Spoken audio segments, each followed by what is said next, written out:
స్వతంత్ర భారతదేశంలో ఎన్నో పార్టీలు పుట్టుకొచ్చాయి, ఎన్నో నాయకులు పుట్టుకొచ్చారు, ఎంతో మంది ప్రజలను పరిపాలిస్తున్నారు, ఎంతో మంది.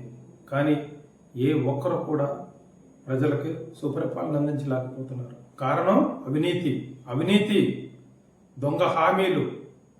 ఎంతకాలం ఈ దొంగ హామీలు ఇస్తారు? ఎంతకాలం ప్రజలను మారుస్తారు? ఎంతకాలం ప్రజలను మాయమాటలతో నమ్మిస్తారు? ఒక్క పార్టీకైనా నీతి నిజాయితీ ఉందా? ఒక్క పార్టీకి. ప్రతి ఒక్కడూ రాజకీయాల్లో ప్రవేశించడం, ప్రతి ఒక్కడూ పార్టీ పెట్టడం.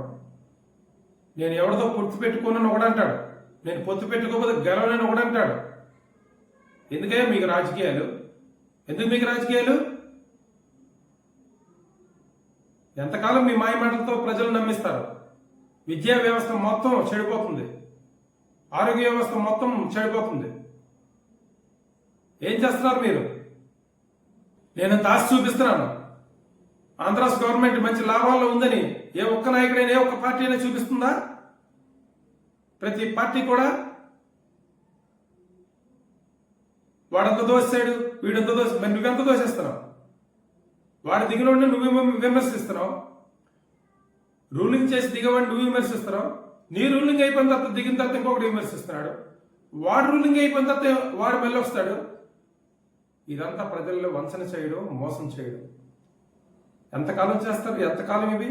ఎవడడిగితే వాడిని, అడిగేవాడిని మీరు వ్యతిరేకిస్తారు. అడిగేవాడు ఉండకూడదు, అపోజిషన్ అనేది ఉండకూడదు. మీకు ఏ పార్టీ వచ్చినా ఇదే చేస్తున్నారు మీరు. ఇవే రాజకీయాలు అంటే ఒక పద్ధతి లేదా, ఒక గౌరవం లేదా, ఒక సభా సభ్యత లేదా? ప్రతి ఒక్కరు రాజకీయాల్లో పార్టీలు పెట్టాడు, దిగిపోవటం.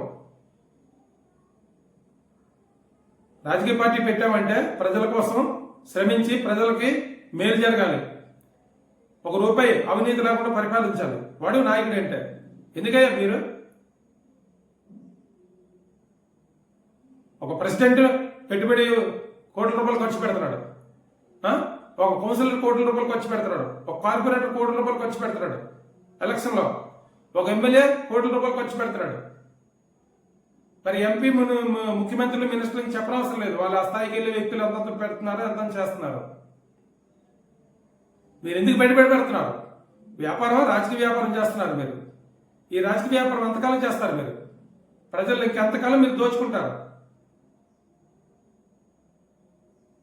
ప్రజలు నిలదీయాలి, ఎక్కడికక్కడే నిలదీయాలి. ప్రతి ఏరియాలో కూడా అవినీతి చేసే నాయకుడిని, ఎలక్షన్లో డబ్బు పంచే నాయకుడిని ప్రతి ఒక్కరు కూడా ప్రజలు కూడా నిలదీయాలి.